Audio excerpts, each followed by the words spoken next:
Las opiniones vertidas en este espacio son de exclusiva responsabilidad de quien la emite y no representa necesariamente el pensamiento de la producción. Tienen gente que no tiene el más mínimo Sí. conocimiento, ni educación, ni preparación a bordo de una ambulancia. Nos prohibieron dar maniobras de RCP.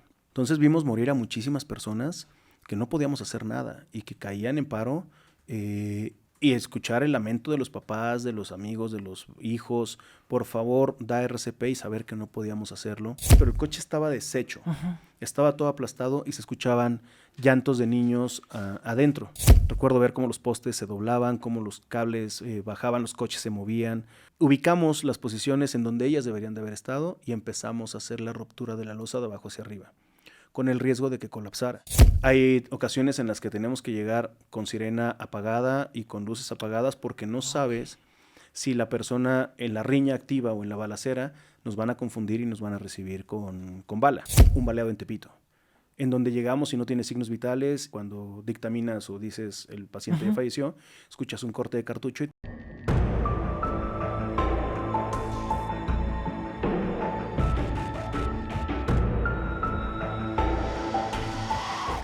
Hola amigas y amigos, bienvenidos a tu programa Relatos Forenses. Muchísimas gracias porque ya somos más de 700,000 almas reunidas. Y hoy le damos la bienvenida a nuestro amigo Diego Arcos, que yo le agradezco mucho porque aparte de que cruzó la ciudad más de 2 horas en tráfico, sobre todo porque nos platica unas cuestiones de mucho respeto porque él es paramédico, ahorita lo vamos a presentar, pero siempre he dicho que los paramédicos están en el punto más crítico y medular del área de la vida y de la muerte. Diego, muchísimas gracias por venir a su programa Relatos Forenses. Gracias por la invitación. ¿Qué le parece, Diego, para ir levantando el vuelo, si nos platica un poquito de su currículum? Sí, claro. Yo inicié en Cruz Roja Mexicana en el 94. La Cruz Roja tiene un comité que se llama Juventud. Ok. Este comité ayuda a encauzar a los niños desde los 8 años para primeros auxilios, pero no solo volver mini paramédicos, sino se vuelven especialistas en ayuda humanitaria. Hay ciertos programas que van desarrollando, le dan sentido a este ayudar al prójimo. Ok. Conforme van avanzando, vamos capacitándonos, y así es como me meto al curso de paramédicos a los 17 años en el Estado de México. Ya a los 18, casi 19, termino como paramédico. De ahí empiezo una carrera voluntaria 100% en la institución. Llego a ser el presidente del Comité Local de Juventud en Nezahualcóyotl, zona norte. Después de ahí me vuelvo el subcoordinador estatal de todo el Estado de México de esta misma área de juventud. Sigo creciendo, me vuelvo operador de vehículos de emergencia. Alterno mi capacitación o mi vida como paramédico con la universidad, estudio comercio internacional. Ok. Termino la carrera, sigo alternando entre ambas cosas, siempre como voluntarios. Hago guardias, entrego tiempo a la institución de manera voluntaria y regreso otra vez con fuerza para el sismo. Me toca entrar exactamente el día del sismo para ayudar en diferentes puntos donde colapsaron estructuras. De ahí vuelvo a tomar mucha fuerza en la institución, me vuelvo el vicepresidente de la Cruz Roja de Cuautitlán, México, y después de un tiempo, cerca del 2019, abro y creo una nueva área dentro de la Cruz Roja, primero en la Ciudad de México, que son paramédicos en moto, que buscábamos con ellos buscar reducir tiempos importantes en las emergencias. Entonces me vuelvo el jefe de esta sección motorizada, la cual replicamos a nivel estatal en el Estado de México y después buscamos a nivel nacional para poder reducir tiempos. Posterior abro una empresa de servicios prehospitalarios, capacitación, servicio de ambulancias terrestres, aéreas, traslados programados, gestión ante programas de protección civil y venta y renta de equipo. Entonces cubro en ámbito público y en ámbito privado también con algunos clientes, pero la parte divertida es el público. Ok, fíjense que está muy interesante porque siempre vemos las motos que va el paramédico ahí en friega y lo entendemos muy bien porque existe en México y en todo el mundo algo que se llama la hora dorada, que es las primeras horas de atención porque si no el paciente se complica y finalmente muere. Ahora, amigo Diego, ¿qué le parece si vamos empezando? Primero que nada, un reconocimiento a usted porque Gracias. ustedes como paramédicos ven una situación tan crítica, porque no es lo mismo que lo vea el médico, por ejemplo, que está en un hospital con un lugar más seguro, porque prácticamente es un inmueble, donde ustedes ya lo atendieron, ya por lo menos limpiaron un poco esta herida, ya lo llevan canalizado muchas veces y ya llega a entregarlo con el médico. En el caso del médico forense, bueno, ya llega incluso hasta sin ropa, pero ustedes los ven completamente ensangrentados, inconscientes, gritando, fracturas expuestas, probablemente alguna persona agónica con escurrimiento del encéfalo. Este es un reconocimiento porque ustedes manejan una adrenalina tremenda. Ver a un paciente en un colapso tremendo, tanto psicológica como físicamente, no es nada agradable. ¿Cómo usted se prepara, Diego, para esta situación? Tenemos diferentes cursos. Hay varios niveles para ser paramédico. Anteriormente solo existía básico, intermedio y avanzado. Hoy hay una cartera amplia en el mercado, como es TCU, licenciatura en atención prehospitalaria, y hay muchos más. Hay un área que son técnicos nada más y ahorita se está dando mucho auge para que ya tengan una cédula. Y pueda tener ya una profesión y no un oficio, porque éramos técnicos en algún momento. Sí. Dentro de estos cursos vienen varios que hablan sobre acceso más seguro y hacemos mucho énfasis en la seguridad de la escena. Es demasiado el énfasis. Como bien mencionabas, en los lugares nos encontramos infinidad de obstáculos, de riesgos, desde puede ser un choque en carriles centrales de periférico segundo piso, como un baleado en Tepito, en donde llegamos y no tiene signos vitales y el protocolo dice que se queda en el lugar, no tiene signos vitales, pero no hay unidades o no hay patrullas y de repente cuando dictaminas o dices el paciente ya falleció, escuchas un corte de cartucho y te obligan a llevarlo al hospital. Entonces, son situaciones que van sucediendo en el día a día en la calle que muchas veces el médico no ve. Yo creo fehacientemente en que el sistema de salud puede mejorar cuando el médico hace guardias en una ambulancia y el paramédico hace guardias en un hospital. Creo que en ese momento nos entendemos y podemos conocer las experiencias del otro. No es que el médico la tenga fácil, pero su escenario es mucho más seguro que el nuestro. El nuestro tenemos temas de clima, de inseguridad, nos llegan a robar las ambulancias, nos llegan a impactar cuando estamos estacionados, nos llegan a agredir. Son demasiadas cosas las que vivimos en la calle, que estas clases y esta preparación es la que nos ayuda a poder solventar o sobrellevar un poco mejor las inclemencias de la emergencia de la calle. Pero siempre tenemos que estar muy al pendiente de todo lo que tenemos a nuestro alrededor. Nuestros 5 sentidos se activan a lo más que se puede para poder percibir aromas, para poder escuchar en nuestro entorno, para ampliar nuestra vista periférica y no solo en una visión en túnel. Muchas veces el tacto también nos ayuda a saber si hay algún riesgo. El gusto es un poco, casi no se usa, porque no vamos probando las cosas, pero llegamos a percibir ciertas cosas también por la boca. Hay aromas. Entonces tenemos que estar muy al pendiente de todo nuestro entorno para tener esta seguridad. Sumándole el movimiento en ambulancia, muchos médicos nos llegan a regañar que por qué el paciente no va canalizado. Cuando pues, en el hospital la máster es la enfermera la que se encarga de canalizar al paciente, ¿no? Pero están, otra vez repito, en una situación controlada y estable. Nosotros vamos en movimiento, vamos sorteando semáforos, vehículos que nos dan cerrones que no nos dejan pasar, las vialidades que son pésimas y últimamente he visto y he sentido cada vez más hoyos y más baches en la ciudad. Que nadie se pone a pensar de las autoridades cómo la vive un paciente con trauma de pelvis o trauma de columna en estas calles que que hay hoyo tras hoyo tras hoyo y hay hoyo en el hoyo, ¿no? Y hay hoyos que ya cumplieron años ahí, que hasta pasteles en los programas televisivos les hacen. Entonces, todas estas cosas nosotros son a lo que nos enfrentamos. RCP en movimiento, RCP en el lugar, son tantas cosas a las que tenemos que estar atentos y capacitados para poder hacerlo.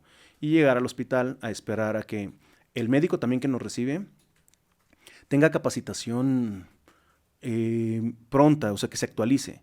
Porque durante un tiempo largo, por ejemplo, el uso del torniquete fue sentenciado, no se podía usar porque causaba, hacía que la extremidad se necrosara, que gangrena, daño tisular, pero los estudios han han demostrado que es mucho mejor vida, función estética, controlar esta hemorragia exsanguinante a evitar un daño colateral por un torniquete.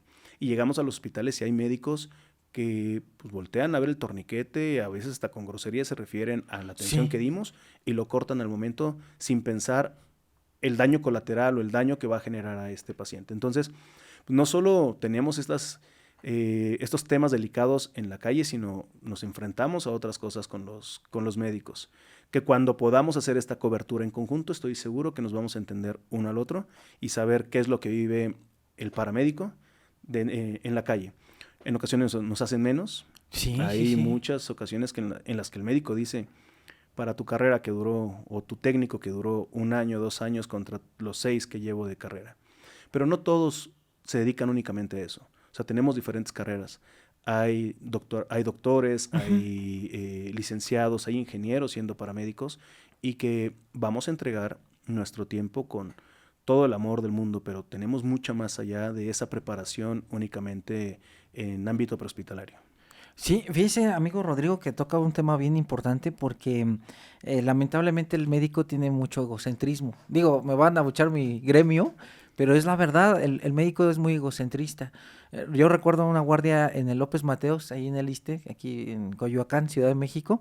Una vez iba entrando un paramédico en una ambulancia, no sé si era Cruz Roja o era ERUM, pero me dejó súper sorprendido porque lo bajan 2 de sus compañeros y el compañero paramédico iba encima del paciente haciendo RCP y así lo metieron directamente a la cama de choque.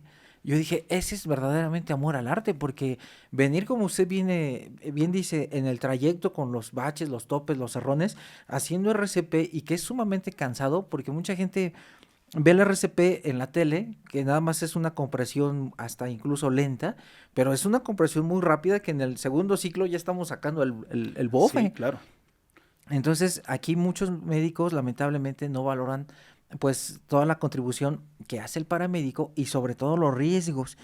¿Le ha tocado, Diego, aparte de lo que ya nos platicó de que le cortan cartucho, que le quiten al paciente, que lleguen a ejecutar, porque ya ve que ahorita está de moda incluso detener la patrulla y ejecutar no solamente al enfermo o al paciente, sino también a los pobres paramédicos?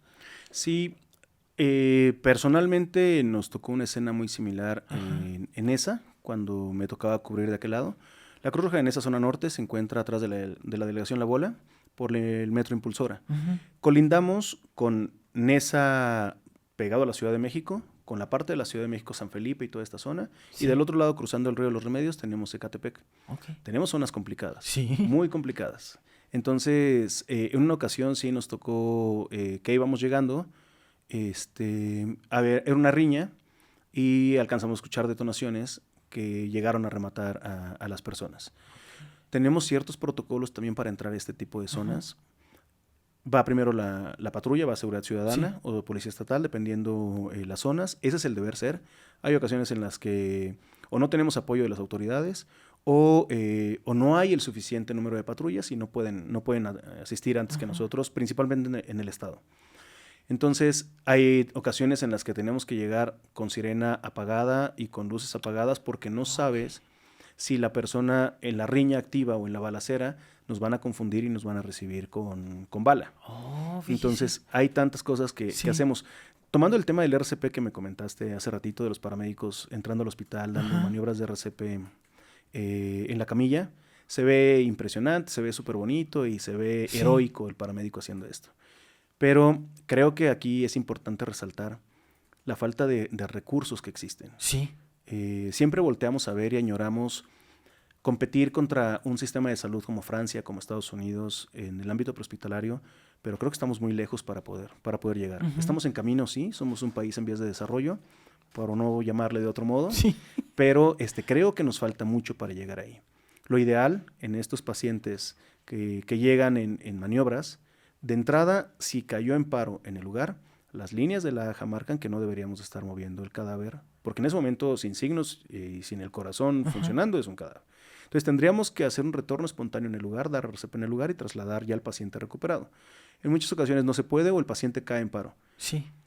De bajar haciendo maniobras de RCP, de acuerdo a estudios y aparato biomédico que mida estas profundidades, nos damos cuenta que no llegamos a la profundidad adecuada.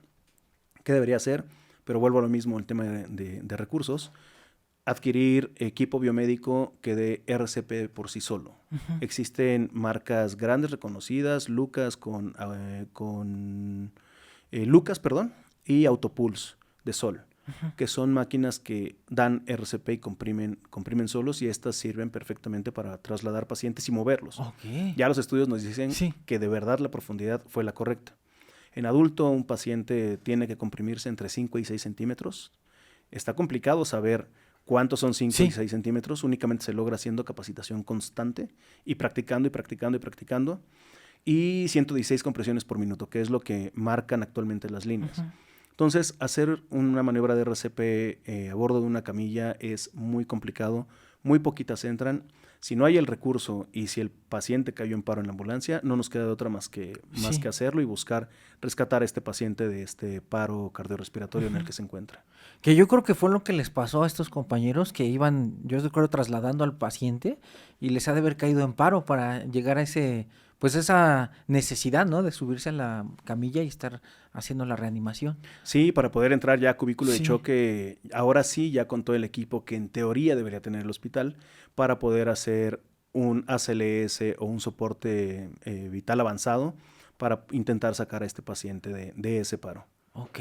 Amigo, nos vamos a meter ya a la parte más, digamos, escabrosa de la cuestión de los paramédicos.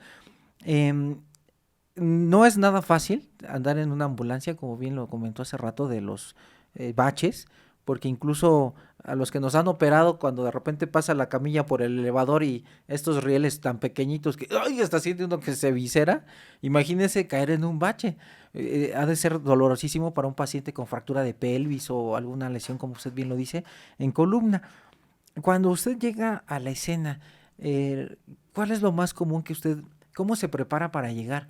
Me imagino que le avisan por radio, ¿sabes que hay un colapso? Hay un choque, hay una explosión. ¿Cómo se prepara usted mentalmente? Todo inicia con el evento. Posterior a esto viene la activación del servicio médico de urgencia por parte del usuario, de los curiosos, de los familiares. En ocasiones hasta del mismo lesionado. Sí. Cuando marcan al 911, el despachador que toma la llamada se encarga de recabar toda la información pertinente para poder activar el servicio médico o al servicio de urgencias adecuado, ya sea patrullas, sea bomberos, sea ambulancias, sea la compañía de luz o la CFE o demás recursos adicionales para poder atender esta emergencia. Sumándole que se activan las cámaras cercanas para poder identificar. Hoy en día el 911 y el C5 de la Ciudad de México nos ayudan de una manera impresionante para poder atender las emergencias de manera correcta y poder minimizar la falsa alarma o los factores por los cuales un paciente no se traslada. Una vez que el C5, el despachador, tiene esta información, el despachador del 911 le pasa de manera interna al C5 que se encuentra dentro del mismo inmueble, en Cecilio Robelo, en La Balbuena, le pasa la información. En la bandeja de los diferentes cuerpos de emergencia llega la emergencia como tal con la mayor información posible. Tal vez es un derrumbe y en el derrumbe hay personas atrapadas, o tal vez es un choque y hay 5 lesionados, o una persona está inconsciente, sin pulso y el usuario ya está dando maniobras de RCP. El 911 tiene un área de médicos con los cuales, vuelvo a lo mismo de hacer que la tecnología va avanzando, mandan un link mediante WhatsApp al número que solicita el despachador. Con este link, se ve la ubicación en tiempo real, pero también se puede habilitar una cámara. Entonces hay médicos que pueden ir ayudando para dar atención a los pacientes. Esto se creó principalmente para pandemia. Ahí es donde los médicos tenían mucho auge. Esto nos ayuda a nosotros y toda esta información que recaba el despachador y le pasa al C5 nos llega a nosotros ya filtrada con la información requerida. No, ya sea Cruz Roja, Protección Civil o ERUM, que son las dependencias, o el Centro Regulador de Urgencias, que son las dependencias o las ambulancias que únicamente podremos estar cubriendo emergencias en la calle. Urgencias, únicamente somos nosotros los autorizados para poder hacerlo de este modo. Así hay infinidad de ambulancias no reguladas, que si quieres ahorita platicamos de ellas. Esta información la recaban, nos la pasan a nosotros, sabemos que en el lugar hay menores, sabemos que hay una persona en paro. Esto nos ayuda mucho a saber qué nos vamos o a qué nos vamos a enfrentar. Nosotros, en lo personal, estoy capacitado y al equipo que siempre represento les pido que por favor piensen más allá de lo que puede llegar a ver, que exageren en lo que pueden encontrarse. Es más fácil ir descartando cosas en el lugar a pensar, pues seguramente es un choque laminero y no hay nada. Sí. Llegar, bajarse sin equipo porque pensaron que era laminero y encontramos tal vez una persona con una amputación total de una extremidad inferior, con una hemorragia exsanguinante, y como no te bajaste con el torniquete y de acuerdo a las líneas dice que si no vas con el torniquete ya no va, ahora tienes que resolver con lo que tienes a tu alcance nada más este paciente que se está desangrando.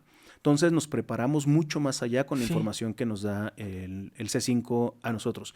El C5 es quien despacha ya al usuario o al cuerpo de emergencias final. Ok, ahorita me dejó usted, ahorita le voy a comentar esta anécdota muy interesante cuando no se bajan con el equipo, porque sí es bien interesante. Pero fíjese que le quería preguntar esto, amigo, lo de la regulación de las ambulancias, porque ya ve que de repente cuando... Yo conozco una persona que supuestamente estudió cursos de paramédico, pero no sabe nada, está ahí nada más con su celular perdiendo el tiempo esta mujer. Pero andan estas ambulancias patito, de las que luego andan pidiendo hasta en las esquinas dinero. Entonces, y hemos visto en las noticias cómo hasta este tipo de ambulancias se llega a pelear con ambulancias de Cruz Roja, de ERUM, que hasta se les cierra. O de repente llegan estas y casi obligan a la gente a contratar sus servicios. Esto hay un problema muy fuerte en México, ¿no? Sí, es un problema de salud demasiado grande, es un problema de corrupción demasiado grande, en donde yo creo que así como las series televisivas del narco, en donde hacemos grande a esta sección, al igual hubo un documental referente a una familia que se dedicaba a esto, en donde pues ellos mismos relatan y te das cuenta que van sin preparación y dicen que tienes más experiencia agarrándolo de calle que de un libro. Yo me imagino a un médico internista diciendo, pues tengo más experiencia haciendo lo que hago sin estudiar, ¿no? O sea, fuerza, tiene que haber una base. Hay temas legales que se tienen que cubrir. Así es. Y tenemos una regulación total por parte de autoridades en la Ciudad de México y a nivel nacional. Tenemos COFEPRIS, que nos solicita un equipo mínimo indispensable para que las ambulancias puedan circular en los diferentes niveles, desde ambulancias de traslado, ambulancias básicas, ambulancias de terapia intensiva. ¿Qué es lo que deben de tener? Es más, viene hasta cómo tienen que estar rotuladas. Viene el tema de las luces, que tiene que ser 360, cuántos lúmenes, la sirena, cuántos decibeles tiene que dar, porque también tenemos un gran tema referente a las sirenas.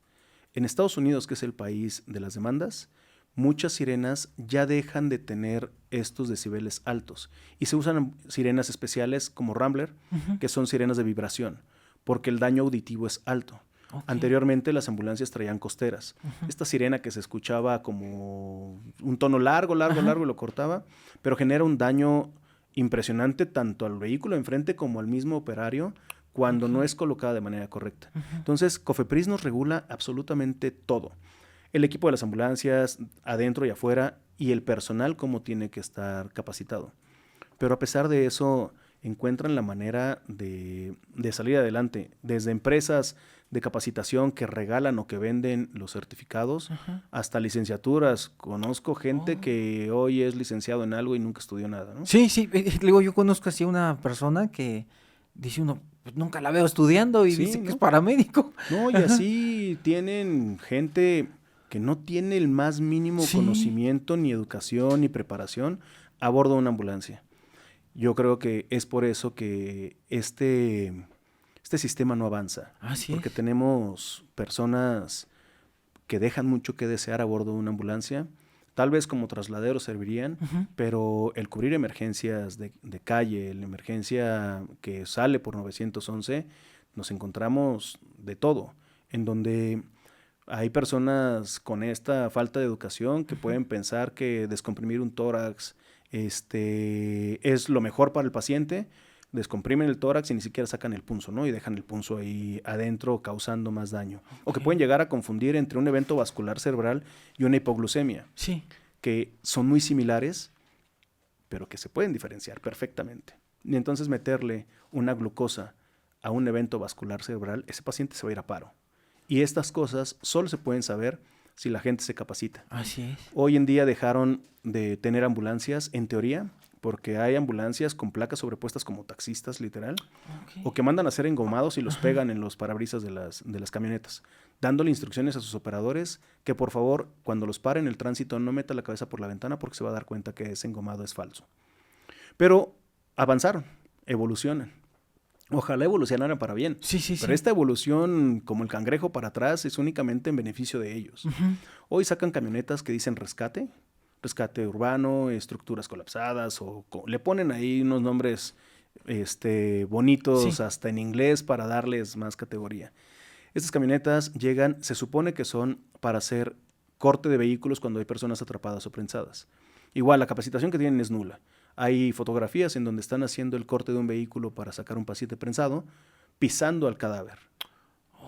O sea, no hay una capacitación, pero aparte siguen ofreciendo los traslados en estas camionetas. ¿Por qué? Porque tienen un acuerdo con algunos oficiales, como en todos los lugares hay policías buenos, policías malos, paramédicos buenos, paramédicos malos, licenciados, abogados, siempre vamos a tener esta dualidad. Pero siempre encuentran con quién hacer este tipo de negocios. Entonces, retrasan la llegada de la ambulancia pública porque el oficial es quien llega primero a solicitar o a corroborar que la emergencia exista. Y una vez que la encuentra, hace tiempo para que la ambulancia pública llegue y esto les da el tiempo para que lleguen las privadas. Y así es como hoy en día, pues ya casi no nos corretean porque ellos tienen en ocasiones la información antes que nosotros. Con razón. Sí, anteriormente eran unas corretizas duras. Es más, o sea, hasta nosotros mismos, las públicas, nos llegábamos a corretear. Ahí era únicamente por tema de ego. A ver quién era el mejor operador, si la ambulancia del ERUM o el operador de la ambulancia de la Roja. Pero una vez que llegamos, nos ayudaba trabajábamos en conjunto. En algún momento tuvimos diferencias entre ambos colores, o diferentes colores. Hoy en día creo que la emergencia y la educación y la capacitación y esta evolución en sistema de comando de incidentes nos ha ayudado muchísimo a poder interactuar de manera correcta entre nosotros en beneficio del paciente. Sumándole que de un tiempo para acá se creó una sectorización en la Ciudad de México, donde diferentes dependencias, Cruz Roja, ERUM, CRUM, Protección Civil, tenían ciertas alcaldías a su cargo. Y esto ayudaba mucho para que se cubrieran las emergencias de acuerdo a lo que realmente se necesitaba. Porque salía por frecuencia una volcadura antes de esta sectorización y todos iban a la volcadura. Todos estaban ocupados en lo caliente. Pero cuando salía un enfermo, nadie iba, porque todos estaban metidos acá. Entonces, esta sectorización nos ayudó a que podamos hacer la atención de manera adecuada, porque también la falta de capacitación hace que el personal paramédico, por decirles de algún modo, les guste mucho el trauma y no el clínico. ¿Por qué? Pues porque el trauma se ve, porque no necesito pensarle mucho para saber que está amputado. No necesito pensarle mucho para saber que tiene un pulmón perforado. No tengo que pensarle mucho para saber que está sangrando de la cabeza. A comparación de un paciente clínico que no estoy viendo gran cosa, sino signos y síntomas probablemente, y con estos tengo que llegar al diagnóstico más certero posible para darle la atención correcta. Entonces, lo que hacían era, voy a lo padre, a lo divertido, a lo que me genera satisfacción, a lo que me da adrenalina, pero el otro, pues no, ya habrá quien vaya. Y así los enfermos se quedaban esperando ambulancia porque pues todos estaban ocupados, ocupando el equipo en el trauma. Amigo, me da mucha curiosidad la cuestión de la pandemia. Ustedes como paramédicos, digo, a su servidor y amigo, le tocó una autopsia donde a mí me contagió la persona que había fallecido porque falleció de COVID, pero estaba vinculada con un atropello. La persona iba manejando un triciclo y la atropellan, tenía COVID y era hacer autopsia sí o sí. Y a mí me infecté. Entonces, de ahí dio como un cierto miedo para todos los compañeros. Decían, híjole, ¿qué tal si me contagio, no? Como el Olivares, por ejemplo. ¿Ustedes como llegaban personal de salud directamente a trabajar ahí con el paciente con COVID que estaba saturando, ya lo veían boqueando, cianótico, la gente bien desesperada, los familiares? ¿Cómo trabajaron esta pandemia? Era bien complicado porque de entrada aquí corroboramos lo que decía Dr. House, que es todos mienten. Y sí, o sea, todos los pacientes te mienten. Todos los pacientes, nosotros los tratábamos como COVID. Les preguntábamos y nos decían que no. Cuando llegábamos a la puerta y preguntábamos qué es lo que tiene el paciente, trataban de omitir por completo toda la información referente a COVID y que a nosotros nos hiciera pensar que era un COVID. Sí. Entonces, nos aventaban historias de se cayó, de muchas cosas, pero cuando entrábamos nos dábamos cuenta que el paciente era COVID. Entrábamos protegidos, entrábamos con el equipo adecuado, Tyvek, mascarillas KN95, respiradores con filtros EPA. O sea, teníamos varios mecanismos de barrera para poder cubrirnos. Capacitación, que también era importante, porque el entrar y el convivir con estos pacientes no era el problema si íbamos bien cubiertos y aislados. El problema era cuando regresábamos a la base y nos quitábamos todo este equipo, porque tenía que haber un protocolo adecuado para el retiro, porque ya estaba contagiado, ya estaba impregnado este equipo de estas partículas. Y entonces el retiro de manera errónea lo que iba a generar es que cuando me quitara, por ejemplo, el Tyvek, y si no, ya me había quitado la mascarilla o el cubrebocas, iba a respirar todas estas partículas que quedaban dentro del Tyvek. Sumándole que estar dentro de un Tyvek es un horno. Sí. Hicimos pruebas en la Cruz Roja de Cuautitlán, México, en donde conectábamos un electrocardiograma y diferentes equipo biomédico a los pacientes, a los paramédicos, dentro del Tyvek, y los dejábamos 15 minutos, 20 minutos, 30, una hora, y les hacíamos pruebas motrices para ver qué tan bien estaban. El cansancio, la deshidratación, el calor, todo iba afectando e iban tomando decisiones cada vez menos certeras. Cosa que nadie veía. Sí. Nosotros llegamos a quedarnos en escena 4 o 5 horas para poder trasladar a un paciente. Sumándole que las líneas AJA, que son las que regulan los temas coronarios, nos prohibieron dar maniobras de RCP. Entonces vimos morir a muchísimas personas que no podíamos hacer nada y que caían en paro, y escuchar el lamento de los papás, de los amigos, de los hijos, por favor, da RCP, y saber que no podíamos hacerlo por esta generación de aerosoles. Los hospitales estaban saturados, entonces tardábamos 4 horas en que nos asignaran un hospital, y cuando nos asignaban, hasta Tecámac. Y entonces era todavía un trayecto largo, más las horas que estuviste en el lugar, más las horas de regreso, porque tu ambulancia también quedó contaminada. Contaminada. Y teníamos que llegar a descontaminar esta ambulancia y nosotros, y prepararnos para el siguiente servicio. Nosotros lo llamábamos código blanco. Hubo un tiempo en el que no teníamos otro servicio que no fuera código blanco. Salimos de nuestras casas, nos apoyaron, al menos en Cruz Roja, muchísimas organizaciones y empresas. Nos dieron hospedaje en un hotel, una empresa de renta de casas nos dio también a todos los paramédicos la oportunidad de tener una de estas casas de renta para estar fuera de las casas, porque toda persona mayor de edad o un promedio muy alto, sus papás ya son personas de la tercera edad, que tienen muchas enfermedades crónico-degenerativas y que se vuelven se volvían puntos claves para ser personas vulnerables con el tema de COVID. Entonces nos mantenían fuera de la casa para poder dar esta atención. El tema de burnout estaba altísimo, teníamos apoyo de psicología en tiempo de crisis para poder tener la mente lo más despejada posible para poder seguir atendiendo. Al menos en Cruz Roja Ciudad de México, por todas estas causas de adultos mayores, enfermedades, embarazos, nos quedamos yo creo que con el 50% del personal. El otro 50% de vulnerables se fue a casa para cuidar a nuestros compañeros, y el 50% nos quedamos a darle con todo en el COVID. Atendíamos muy pocos pacientes de trauma en algún momento, porque hubo un rato en el que de verdad todo fue COVID, porque no sé si te acuerdas que había un toque de queda. El confinamiento. Sí, que no podíamos salir, entonces pues ya no había choques, ya no había otras cosas más que COVID. Pero cuando llegaban a haber otras cosas, trasladábamos al paciente por una herida de bala. Y entonces nosotros no teníamos manera de corroborar que tuviera COVID, porque teníamos un lapso amplio en donde el paciente era asintomático. en donde el paciente y el cuerpo compensaba de manera Así es. inicial. Ya cuando dejaba de compensar es cuando ya teníamos una desaturación, una fibrosis pulmonar y varias cosas donde ya podíamos saber que era un paciente COVID. Entonces los llevábamos a placas, le hacían de protocolo placas de tórax y encontrábamos fibrosis pulmonar. Y entonces encontrábamos o PCR en ese momento y el paciente que trasladamos que venía por caída de bicicleta, por choque, por bala, por cualquier otra lesión, encontramos que también era un paciente COVID. Híjole. Y era un riesgo, porque no podías bajar la guardia, pensando que el paciente se había caído torcido el pie y traía una fractura de tibia y peroné y que nada más estabas trasladando a ese paciente. Sino tenías que pensar que este paciente tenía COVID para por sí, tú estabas cubierto.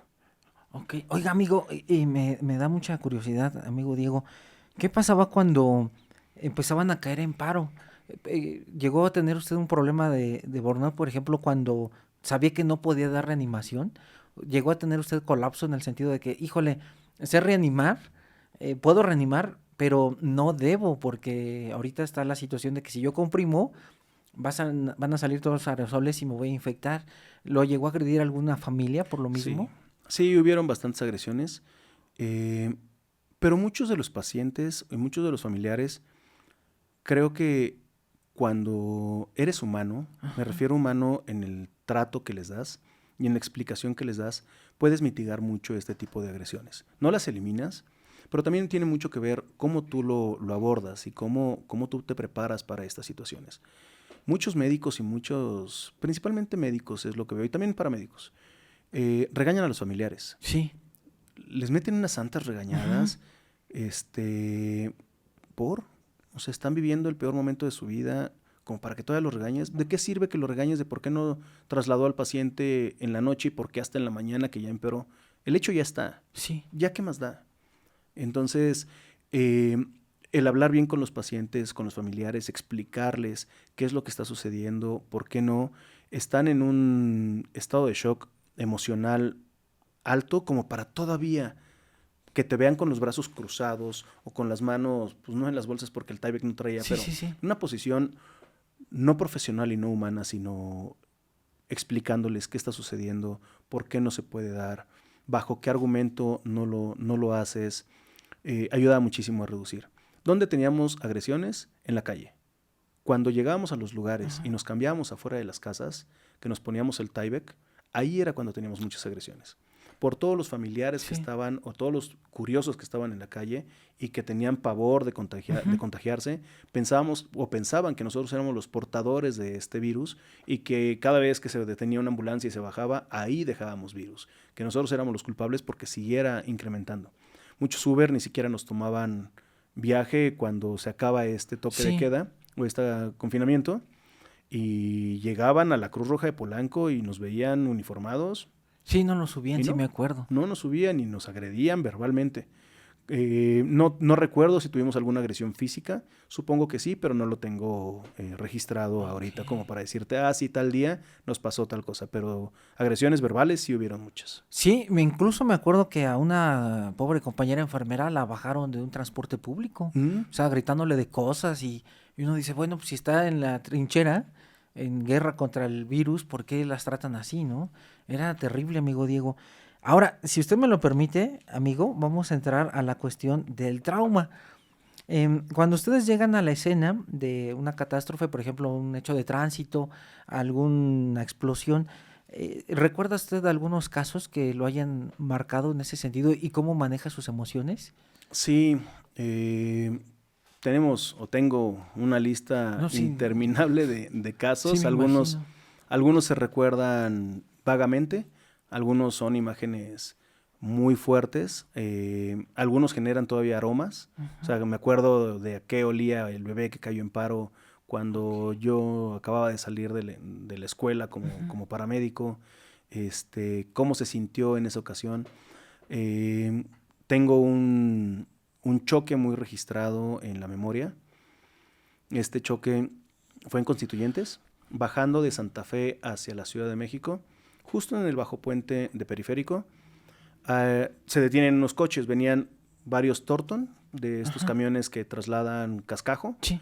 Vienen bajando, Se entra al túnel 1, se estaciona o se para por el tráfico, se mete un coche entre los dos que venían, se estaciona o se para detrás de él por el tráfico que había, pero el otro, al momento de entrar al túnel, como había quedado muy cercano el vehículo pequeño, a la entrada del túnel, justo yo creo que a todos nos pasa que cuando venimos manejando con sol y entramos al túnel, son unos cuantos microsegundos tal vez, no sé si sea un segundo o cuánto, pero son tal vez microsegundos en donde el ojo no alcanza a hacer el cambio tan rápido de luz y no vemos. Entonces a este operador del segundo Thornton, le pasó de no ver que se estaban deteniendo y no alcanzó a ver el vehículo en medio y se impactó contra él y lo prensó entre los dos Thornton. A nosotros nos sale la emergencia, nos sale en periférico y Constituyentes, sin mayor información. Entonces, periférico y Constituyentes son... Constituyentes 2 vialidades. Ajá, sí. Periférico son 2 vialidades, pero periférico tiene laterales y centrales, pero tiene segundos pisos. Entonces, el encontrarlo en muchas de las ocasiones es complicado. Es por eso que les pedimos a las personas que activan el servicio médico de urgencias que den toda la información lo más precisa posible para que podamos llegar. Si hubieran dicho Constituyentes de Santa Fe hacia la Ciudad de México bajo puente de periférico, pues ya hicimos una reducción bastante grande para poder ubicar el servicio. Cuando llegamos, encontramos personas prensadas dentro del vehículo pequeño, 2 adultos en la parte frontal, pero el coche estaba deshecho. Estaba todo aplastado y se escuchaban llantos de niños adentro. Yo llegué en ambulancia esa vez, solicitamos apoyo de recursos adicionales como bomberos, más policías y unidades de rescate urbano para hacer los cortes adecuados y rescatar a los pacientes prensados con vida. Llegaron los cuerpos de emergencia, llegaron las grúas para poder mover los vehículos y liberar para poder hacer los cortes. Normalmente se mete un paramédico rescatista en los vehículos prensados, siempre y cuando la escena sea segura para él y tenga un acceso para poder ingresar. Él nos va a ayudar para poder estabilizar a los pacientes que están dentro del vehículo y darles esta atención para que esta hora dorada se alargue lo más que se pueda con esta atención inicial. Pero este coche no tenía espacio para poder ingresar a él. Los pequeños quedaron entre el asiento de atrás y el asiento del conductor en este espacio.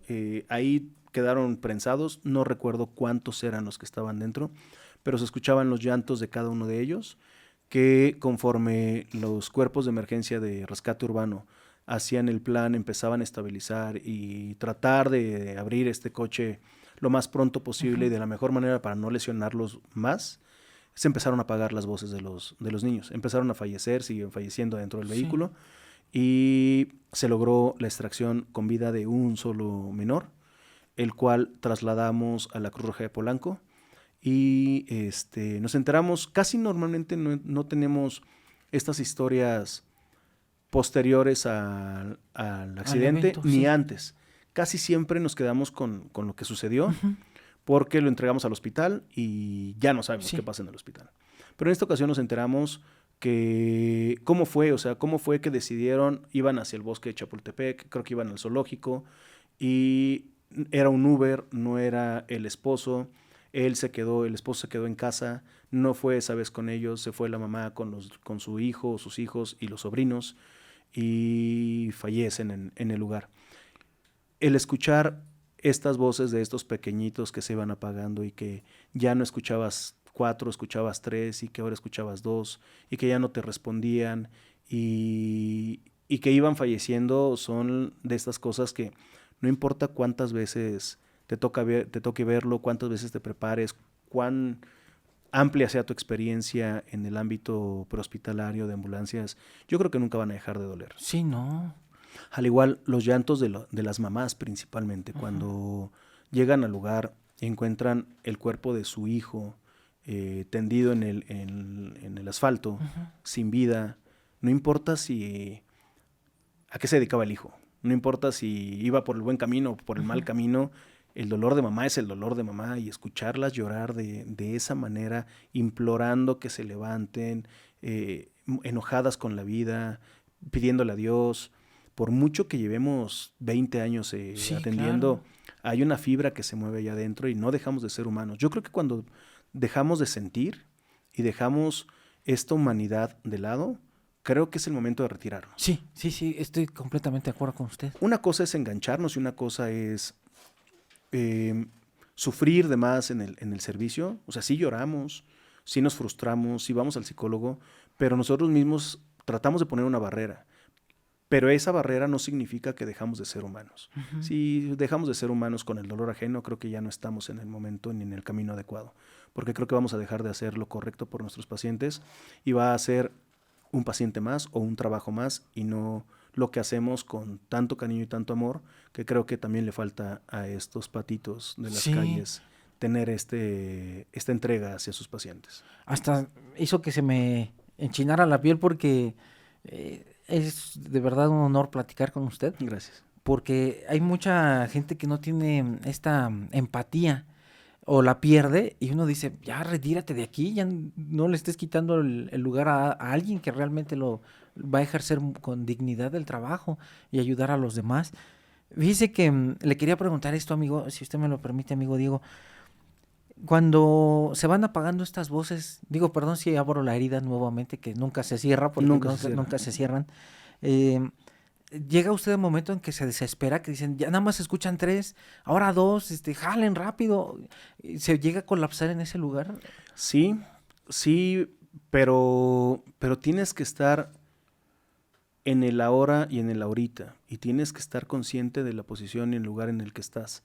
Y para eso haces una familia que es tu tripulación en la ambulancia, tus compañeros, y si vemos que alguien se está rompiendo, lo retiramos del lugar, lo llevamos a la unidad, lo sacamos para que no se vuelva un elemento de un factor de riesgo en la escena o un elemento tóxico, porque también puede llegar a empezar a hacer maniobras no permitidas para intentar rescatar. Y entonces, lo que hablábamos al principio, el tema de la seguridad de una escena, en donde soy yo, primero yo, después yo. O sea, si yo estoy lesionado, yo ya no voy a poder ayudar.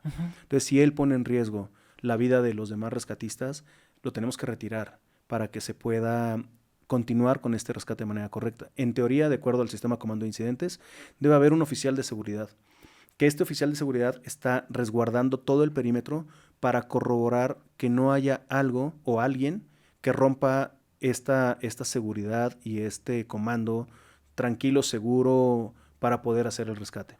Okay. Entonces, sí, es muy común que llegue a suceder, es muy común, y creo que también tenemos que ser muy conscientes nosotros mismos de cuáles son nuestras fortalezas y debilidades o nuestras áreas de oportunidad, para saber nosotros mismos en qué momento tenemos que dar un paso para atrás, para permitir que el equipo especial entre, que las personas más calmadas, más descansadas, esto en un evento masivo o en un desastre en donde ya llevamos varios días, que en algún momento tal vez tu juicio no va a ser el correcto y que tú mismo tienes que darte cuenta cuando ya no.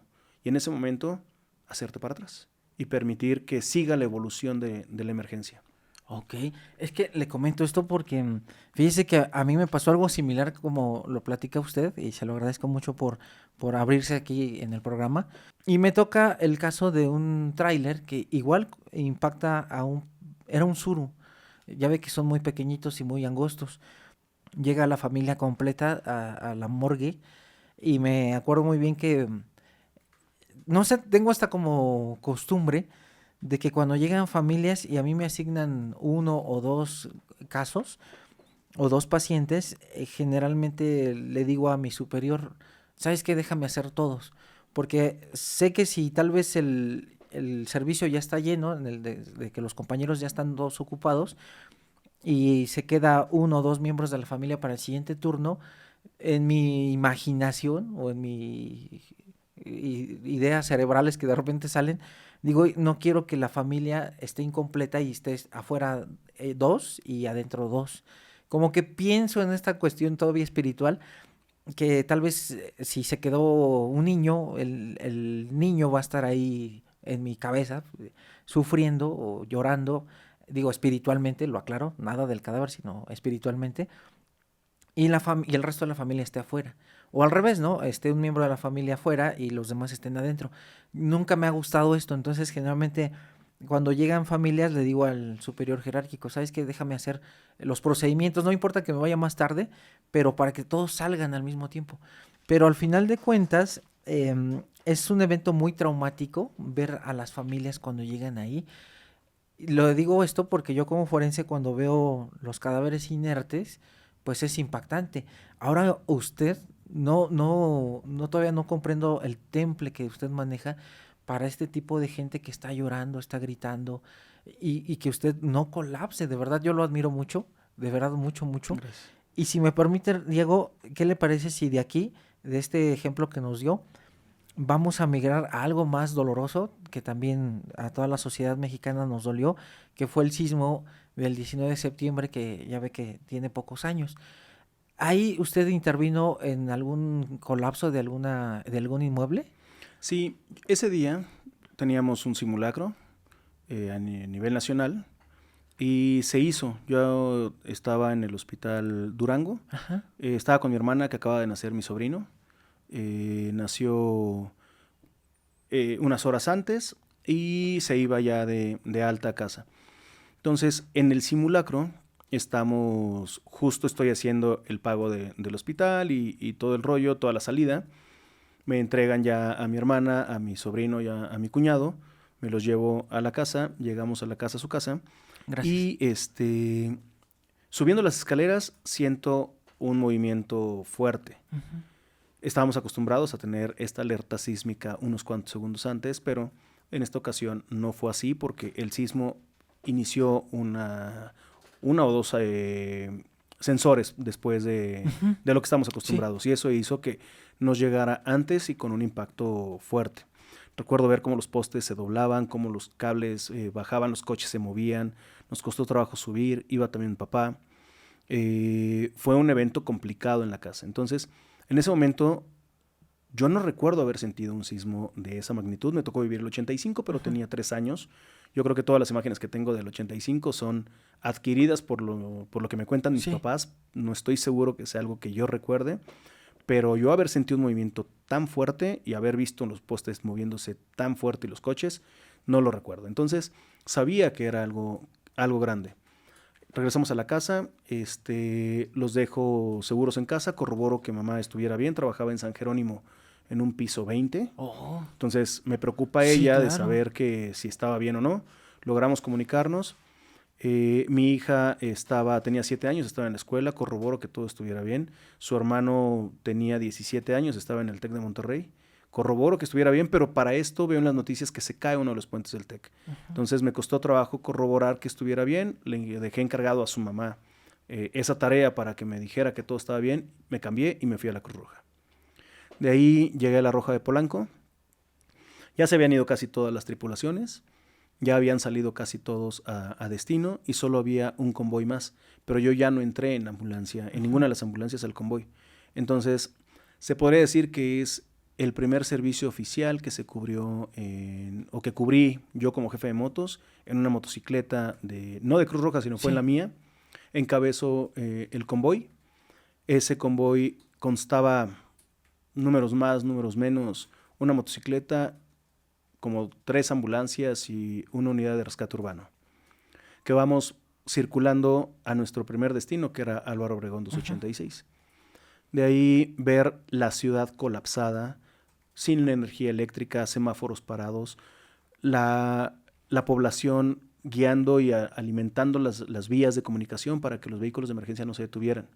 En ese entonces, cuando me entrevistaban por los rescates que hicimos, le decía a todos los medios de comunicación: si todo el tiempo estuviéramos unidos de esa manera como nos unió el sismo, donde nuestros corazones latían al mismo ritmo y era para salvar personas, creo que nuestro país sería completamente diferente.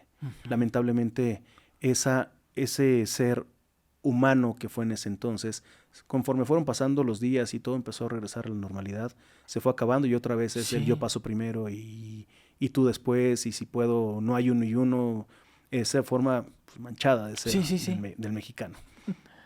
Entonces, así nos abrieron paso, llegamos a Álvaro Obregón 286, en donde ya habían más cuerpos de emergencia, pero en mi tripulación iban 2 especialistas en estructuras colapsadas.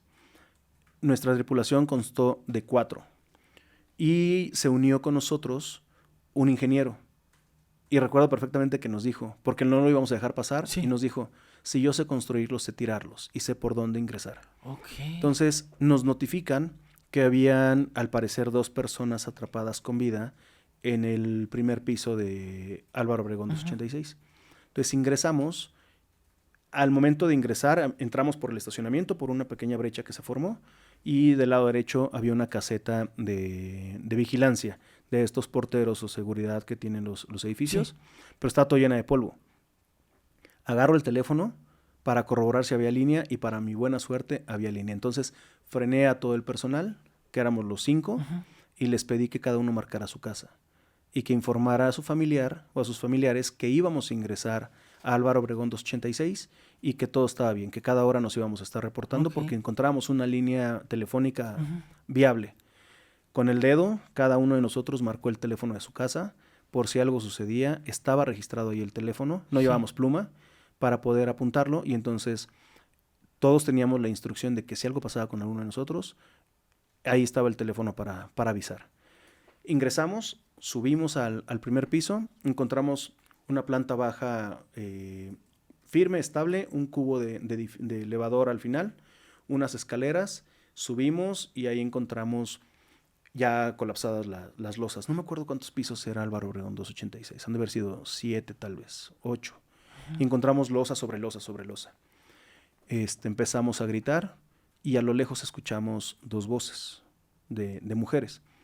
Entonces nos presentamos con ellas, les dijimos que íbamos a ser el equipo que íbamos a trabajar para buscar sacarlas. Salimos otra vez, regresamos con equipo, estamos buscando y haciendo los planes junto con la Sedena de cómo íbamos a trabajar para rescatar a estas mujeres. 2 se quedan con ella, o 3 con el ingeniero, y otros 2 hacemos el recorrido por el edificio, por la parte interna. Sí.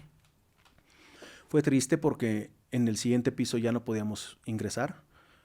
Pasamos por la parte de atrás del estacionamiento y este edificio tenía unas escaleras de seguridad en la parte de atrás, las cuales encontramos muchas personas lamentablemente fallecidas que estuvieron a nada de llegar a la escalera de seguridad.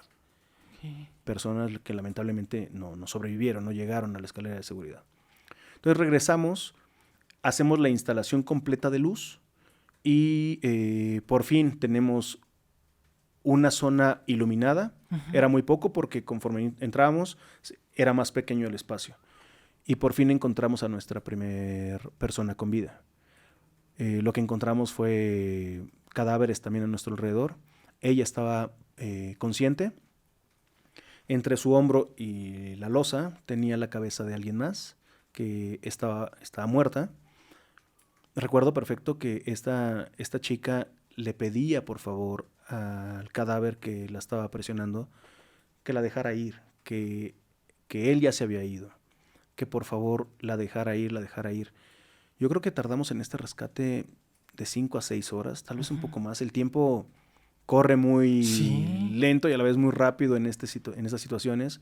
Intentamos meter equipo hidráulico para levantar, teníamos muchas losas arriba, estaban trabajando equipos de rescate en la parte alta y conforme martillaban y metían maquinaria pesada, nosotros nos desmoronaba abajo, sentíamos las piedritas como caían. Hubo una réplica mientras estábamos adentro, llovió mientras estábamos adentro, entonces el estrés iba en aumento y el tiempo iba pasando y sabíamos perfectamente que conforme pasara el tiempo, la situación de estas pacientes iba a ir en deterioro, por hemorragias, por aplastamiento, por fracturas, por lesiones propias y por la posición anatómica no móvil que se mantenía durante tantas horas, ¿no? Y con experiencias de otros servicios en donde conforme te tardas vas perdiendo pacientes. Ese era nuestro temor. Intentamos por todos lados, no podíamos ingresar, no podíamos levantar las losas, eran muchas. Solicitamos, salimos, se hizo una junta de sistema de comando de incidentes, otra vez tocando el mismo concepto, con un mando unificado en donde le solicitamos por favor que dejaran de hacer maniobras arriba. Entonces alternábamos, 1 hora hacían maniobras arriba, 1 hora hacíamos maniobras adentro. Hasta que se nos ocurrió, en vez de entrar de manera horizontal, entrar de manera vertical. Normalmente se entra vertical de arriba hacia abajo, nunca de abajo hacia arriba. Pero no teníamos modo de romper 7 losas para ingresar a ellas. Por lo tanto, solicitamos autorización para poder ingresar de abajo hacia arriba. De entrada nos la negaron. Lo sustentamos y nos dijeron bajo su responsabilidad. Tienen 2 horas para sacarlas. Si en 2 horas no sale, tendremos que ingresar por arriba. Entonces, ahí nos sirvió muchísimo el ingeniero para poder identificar el plano del inmueble, ubicar por coordenadas más o menos por dónde estaban cada una de las víctimas, porque veíamos una y escuchábamos una más atrás, la cual no teníamos acceso a ella porque el espacio era reducido. En ese entonces, pues yo no tenía los kilos que traigo ahorita, ni la panza que traigo ahorita. Entonces, podía meterme un poco más en los escombros, pero a pesar de eso, no lográbamos, mi compañero y yo, que éramos los más delgados del equipo, no lográbamos entrar. Por lo tanto, ubicamos las posiciones en donde ellas deberían de haber estado y empezamos a hacer la ruptura de la losa de abajo hacia arriba, con el riesgo de que colapsara. Sí. La llamada la hacíamos, lo tratábamos de hacer cada hora a nuestra familia para decirles que todo iba bien. Eran momentos difíciles, o sea, el temor de que hiciéramos un mal corte, un mal hoyo, debilitáramos la estructura y cayera, era cada vez mayor. Sí. Se unió a nosotros un equipo de bomberos. Iniciamos 5 y terminamos cerca de 8. Tardamos de esas 2 horas como 1 hora y media en hacer el primer hoyo. Ingresamos.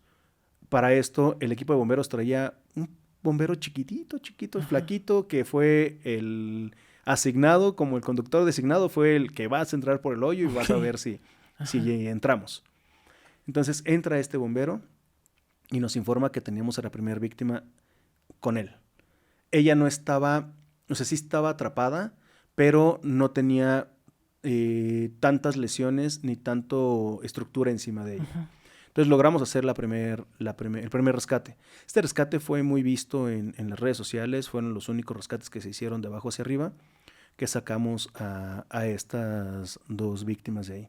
Sacamos a la primera, para buena suerte su esposo es piloto aviador, trabajaba para el presidente en ese momento y se pudo hacer el enlace telefónico para que supiera. De hecho, él voló, no me acuerdo, creo que estaba en Cancún o estaba en Oaxaca con la otra zona impactada.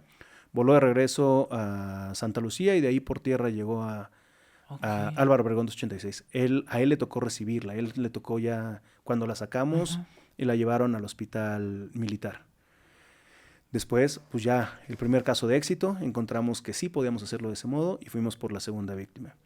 Con la segunda paciente ya fue mucho más rápido, ya traíamos la experiencia del primer rescate, pero ella sí traíamos esta lesión en el brazo y una hemorragia activa, que la hemorragia activa estaba controlada mientras traíamos atrapamiento o aplastamiento. Sí.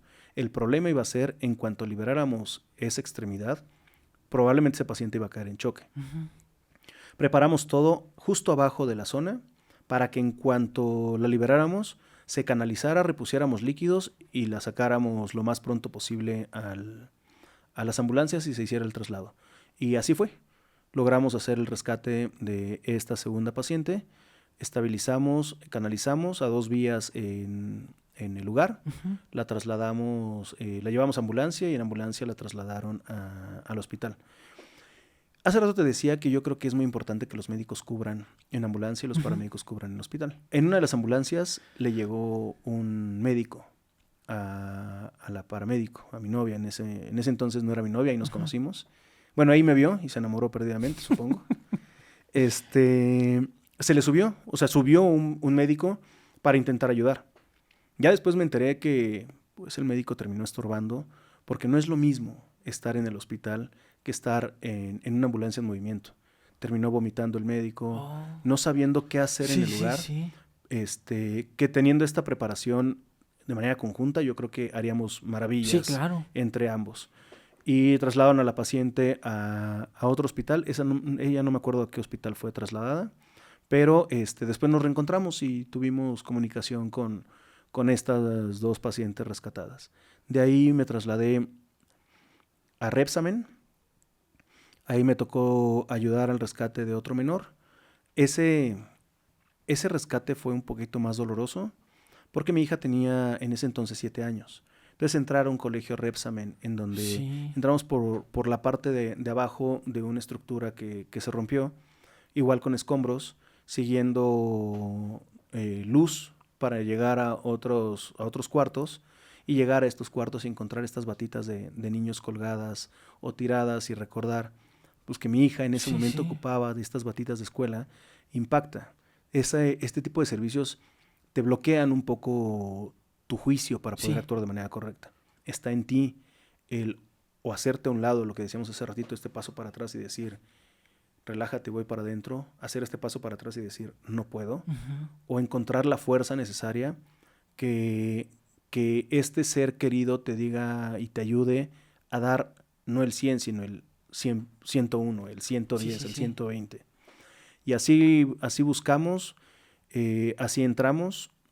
Hubo mucha tecnología en Repsamen, máquinas con que podíamos ver el corazón latir a través de las estructuras de las losas, que traía la marina, que traían los militares, y triste ver cómo estos corazones iban apagando también, hacer los rescates, todo el mundo trabajando, pero en cuanto se alzaba un puño, en ese momento todos se callaban porque nos parecía escuchar un ruido, nos parecía escuchar un llanto.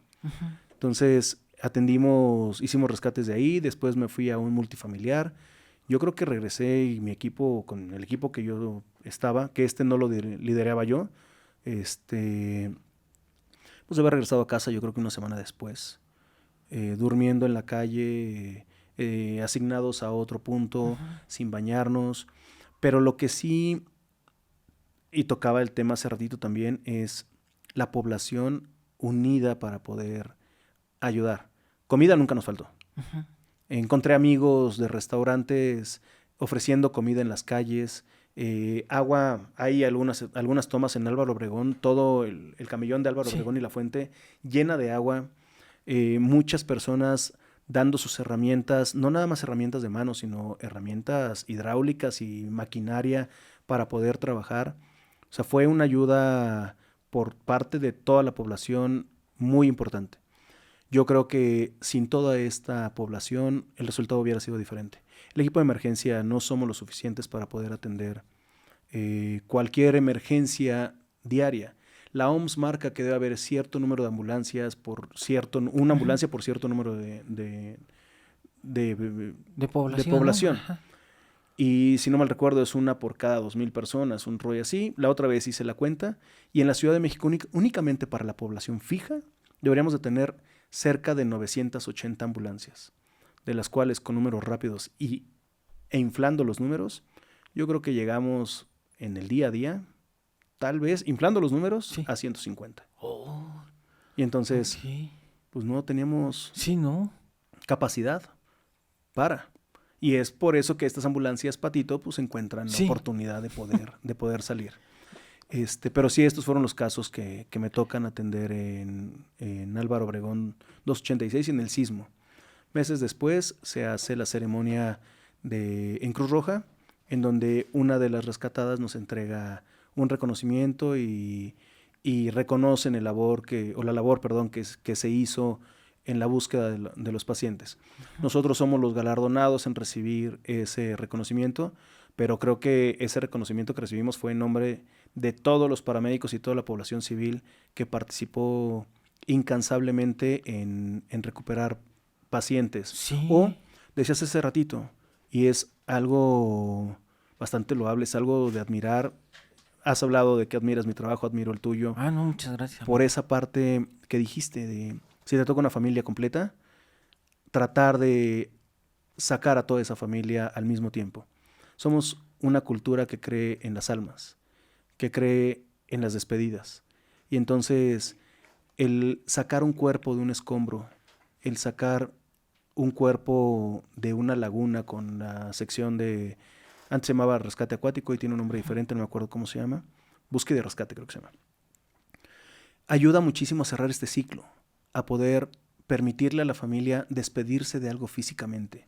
Cosa que muchas mamás buscadoras hoy en día no logran, ¿no? Y que descansan hasta que encuentran los restos de su ser amado, en el que les damos oportunidad a poder hacerlo. Nosotros en buscar en una laguna, tal vez en los escombros de un sismo, de una explosión, de un desbarrancado, y ustedes en poder ayudar y preparar a toda la familia para esta transición, para los que creemos en la vida después de la muerte. Uh-huh. Y creo que es algo muy importante también lo que haces. No, muchas gracias, amigo. Fíjese que ahorita que usted me comenta toda esta situación cuando entra a las áreas del sismo, me acuerdo y me sudan las manos también de que usted ya me movió muchas fibras nerviosas, porque fíjese, a nosotros como forenses nos llegan personas que ya van desnudas, porque ya el criminalista le quitó la ropa, las pertenencias para, obviamente, la cadena de custodia, fijar evidencia, todo esto. Y ya uno ve el cuerpo ya como sin tanta personalidad. Vulnerable. Ándele. Pero el hecho de que cuando llegó el sismo, ver la ropa, recuerdo muy bien una persona que llegó con un perrito, ahí por Chimalpopoca, que también se colapsó un edificio. Eran jovencitas las que llegaron muchas, con overoles, y entonces llegó un momento en que muchos compañeros estábamos colapsados porque veíamos estas jóvenes y algo que nos movía mucho eran los celulares, de que estaban suene, y uno dice, híjole, ¿qué hago? ¿Contesto o no contesto? ¿Me van a regañar? ¿Cómo les digo la noticia? No soy el adecuado. Entonces tratábamos de hacer lo más rápido posible, porque hubo dispensa en los desastres masivos. La autoridad es la que dice no hagan necropsias, sino ustedes como forenses ya con la experiencia toquen y vayan viendo qué trauma traen para anotar el certificado de defunción y no retrasar tanto la catástrofe que tiene la familia. Y recuerdo que estábamos ahí como 3-4 días y me uno a lo que usted dice, porque llegaban familias, y hasta se me hizo ahora sí que el nudo en la garganta, perdóneme, y nos daban de comer. O sea, era increíble porque de repente decían, órale, una torta. Que yo creo ya nos veían todos mugrosos, decían, porque empezaban a llegar gente que lamentablemente había fallecido. Fue una situación muy, muy difícil, que yo le reconozco mucho porque estar en un lugar de, digamos, la zona cero, como nos lo dijo otro amigo que ya estuvo aquí, que yo no sabía cómo se llamaba, pero bueno, digamos la zona cero de catástrofe, no es nada comparado con lo que uno ve como forense. Digo, mi reconocimiento a usted, a su esposa, ahora sí que estuvieron al pie del cañón y pues muchas gracias por estar aquí, amigo. Pero bueno, para ya no colapsarnos, amigo, ¿dónde podemos encontrarlo? Sus redes sociales, todo esto. Y ahorita ya que nos tranquilicemos, si quiere dar un mensaje, para que yo creo que toda la gente notó que movimos muchas fibras nerviosas. Pero conferencias, capacitación, clases, ¿dónde lo podemos encontrar? Vamos a dejar los datos en la caja de comentarios. Ahí van a tener nuestras redes sociales, nuestro teléfono. Tenemos diferente capacitación ya sea para población civil, para empresas, para personal de salud, pláticas, todo lo que se llegue a necesitar referente a la prevención, que creo que es algo muy importante. Sí, sí, claro. El prevenir. Creo que el antes, durante y después, las 3 etapas son muy importantes. Por sí solas, en conjunto más, pero la prevención es la que nos ayuda a poder estar preparados para cualquier eventualidad. Sin prevención no tenemos modo de acción. Sí, claro. Amigo, y le quiero preguntar esto, digo, si ahorita la gente lo notó que hasta empecé a temblar de tantas emociones, de que nos abren la herida otra vez estos recuerdos, ¿qué hace Diego para superar toda esta situación? ¿Cómo le hace Diego para ser funcional después de ver todas estas situaciones? Solo es muy difícil. O sea, creo que solo únicamente nos hacemos mensos. Creo que la red de apoyo familiar es muy importante. Ajá. Y la ayuda profesional de psicólogos. En este caso creo que la psicología en crisis es algo maravilloso para poder apoyar a los equipos de seguridad, a los equipos de emergencia que están atendiendo un desastre.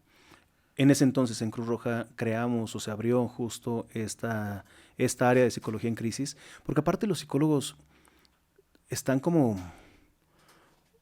olvidados o satanizados, sí. ¿No? De yo ir al psicólogo, pues no estoy loco. Sí, sí, sí. O sea, no nada más, o sea, no es para locos, sino tenemos muchas experiencias canónicas en nuestra vida que no podemos sacar solos. Ujú. Siempre lo he dicho, tenemos a nuestro lado un costal, nacimos con el vacío Sí. y con problemas y con cosas lo vamos llenando de piedritas, el pleito con nuestra pareja, el despido, la pérdida de un familiar, el enojo con un amigo, me deben dinero, vamos llenándolo, vamos llenándolo. Si no vaciamos ese costal, se va a romper y cuando nos rompemos, cuando lo rompemos es cuando Sí. nos rompemos nosotros y llegamos a un estado de crisis. Si vamos paulatinamente liberando este costal con ayuda de profesionales, yo creo que va a ser mucho más fácil y es lo que me ha servido para ser funcional. No puedo decir que estoy 100% Sí. sano, pero creo que con ayuda de profesionales puedo llegar a ser funcional para poder seguir ayudando. Y creo que el darle al universo lo que te ha dado, y si puedes darlo por adelantado y ayudar a tu prójimo, es una bendición y eso nos motiva a seguir siendo cada vez mejores. Todavía eso nos falta mucho por cubrir y que es muy interesante y más sobre todo hablar con un experto de la talla internacional que usted pues nos regaló su tiempo Gracias. y nos viene a platicar estas experiencias, conocimientos. ¿Qué le parece si la gente lo pide? Si usted nos regala otro capítulo. Y yo encantado de la vida de estar aquí. No, al Creo contrario, que me amigo. gusta mucho el micrófono. Muchas gracias. ¿Algo con el que se quiera usted despedir de nuestras amigas y amigos?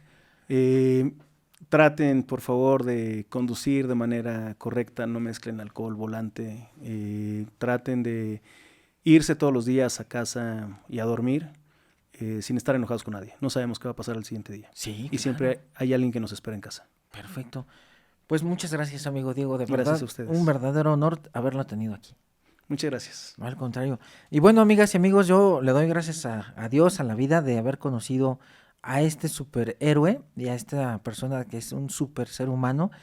Yo le agradezco a Dios por esta enseñanza que me dejó y nos vemos la próxima. Recuerda dejar tus likes si quieres que nuestro amigo Diego regrese y nos platique qué pasa con las personas que llegan a suicidarse, los intentos suicidas, toda esta situación.